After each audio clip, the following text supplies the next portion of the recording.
విశ్వమంగళ్ దివాస్ సంక్రాంతి మహోత్సవంలో భాగంగా జనగామ జిల్లా కేంద్రంలోని వేద ఆయుర్వేదిక్ పంచకర్మ వెల్నెస్ సెంటర్స్ నందు ఉచిత స్వర్ణప్రాసన క్యాంపు, ఉచిత రక్తదాన శిబిరం ఏర్పాటు చేశారు.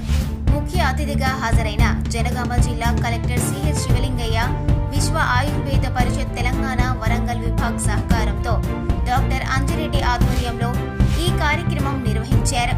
ఈ సందర్భంగా కలెక్టర్ శివలింగయ్య మాట్లాడుతూ, మన భారత సంస్కృతిలో ఒక భాగం వైద్యం అనేది మొదలైందే ఆయుర్వేదంతో. విషయం గురించి సార్ మాట్లాడవలసిందిగా విశ్వమంగళ్ దివాస్ అండ్ మన ప్రోగ్రాం గురించి మాట్లాడవలసిందిగా సార్ని మాట్లాడవలసింది. ప్రత్యేక కార్యక్రమాలు నిర్వహిస్తున్న ఆయుర్వేదిక్ సంస్థ కుటుంబానికి, అట్లాగే ఇక్కడ పాల్గొంటున్న మరి ఆయుర్వేద కుటుంబంలో భాగమైన డాక్టర్ అంజిరెడ్డి గారు, డాక్టర్ ప్రేమానంద్ గారు, డాక్టర్ సమ్మిరెడ్డి గారు, డాక్టర్ సారంగపాణి గారు, డాక్టర్ బి కిషన్ గారు, డాక్టర్ సురేష్ జపోటియా గారు, అట్లాగే డాక్టర్ రాము గారు, డాక్టర్ మహేష్ గారు, డాక్టర్ విజయ్ గారు, డాక్టర్ నిరంజని గారు, పేరు రాయలేదు, అట్లాగే జనగాం కౌన్సిలర్స్ ప్రేమలతారెడ్డి గారు, కమల గారు, నేను అందరికీ కూడా విశ్వం మన భారత సంస్కృతిలో ఒక భాగం. అంటే ఎన్నో సంవత్సరాల కిందట మన దేశంలో వైద్యం అనేది మొదలైంది ఆయుర్వేదం. మన దేశంలో ముఖ్యంగా మనుషులందరూ కూడా ప్రకృతిలో భాగమని నమ్ముతారు. ప్రకృతిని వేదకాలం నుంచి కూడా పూజిస్తారు. ప్రకృతిలో ఉన్నటువంటి చెట్టు కానీ, ప్రకృతిలో ఉన్నటువంటి ప్రతి అంశను పూజించే సంస్కృతి మన భారతదేశం సంస్కృతి. రాను రాను పాశ్చాత్య సంస్కృతి పరంగా మనకు ప్రకృతికి దూరం అవుతూ, ప్రకృతి విరుద్ధమైన కార్యక్రమాలు చేస్తూ మరి ఆరోగ్యాన్ని చెడగొట్టుకుంటున్నామన్న సంగతి చాలామందికి తెలియదు. మన పూర్వీకులే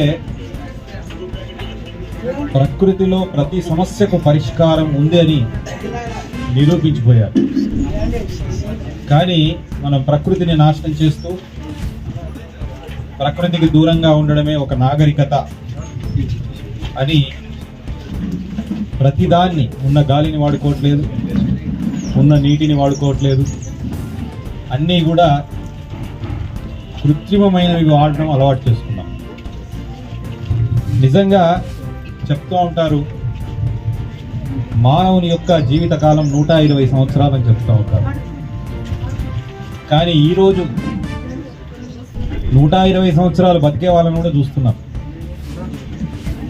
వారిని అడిగితే మనకు నిజమైన సమాధానం దొరుకుతుంది.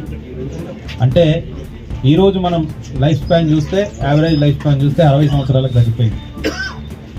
కారణం ఏంటంటే మనం తీసుకునే ఆహార అలవాట్లు కానీ, మనం జీవించే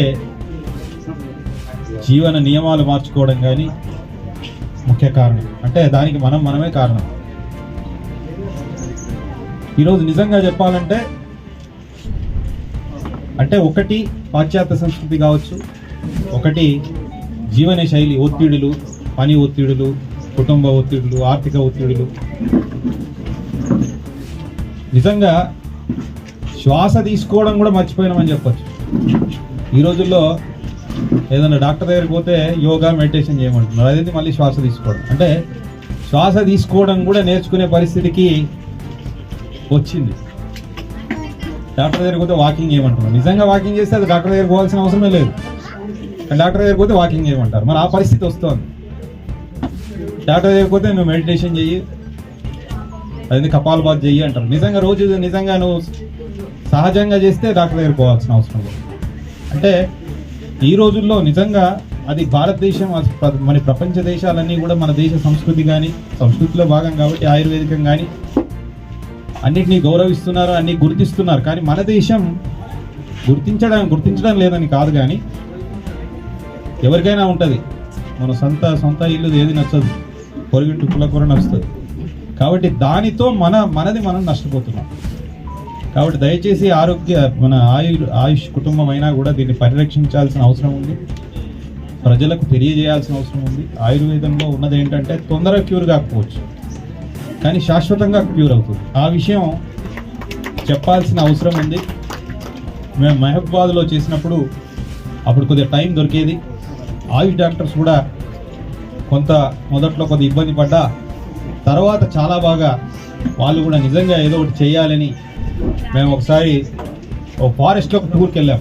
ఆయుష్ డాక్టర్స్ అందరం కూడా కే సముద్రం మండల మీరు వచ్చారు కదా. టూర్కి వెళ్తే ఒక ఫారెస్ట్లోకి వెళ్తే అక్కడ అందరూ జిల్లాధికారులను కూడా పిలవడం జరిగింది. ఆ రోజు అక్కడే లంచ్ ఏర్పాటు చేసుకోవడం జరిగింది. ఆ రోజు అందరం కూడా దాదాపు ఒక 10 కిలోమీటర్లు అందరూ నడుస్తే ఎన్ని రకరకాల మొక్కలు చూపించారో. ప్రతిదీ కూడా ఆయుర్వేదం, అంటే ప్రతిదీ కూడా హెర్బల్ ప్లాంట్. ఇది హెర్బల్, ఇది ఆ రోజే నాకు చూపించారు. అప్పటికి కోవిడ్ లేదు. ఇది ఇట్లాంటి వ్యాధులకు పనికి వస్తుందని ఒక మొక్క నాకు తర్వాత కోవిడ్ వచ్చిన తర్వాత వీరు పంపారు నాకు, సార్ మనం ఆ రోజు చూసిన మొక్క ఇప్పుడు కోవిడ్కి ఉపయోగపడుతుంది. అంటే ప్రకృతిలో ప్రతి సమస్యకు పరిష్కారం. అసలు ఎప్పుడు చూడని మొక్కలు కూడా వాళ్ళు చూశారు, వైల్డ్ హెర్బల్ ప్లాంట్స్. అంటే అక్కడ అట్లా ఉన్నాయి. అంటే ఎవరు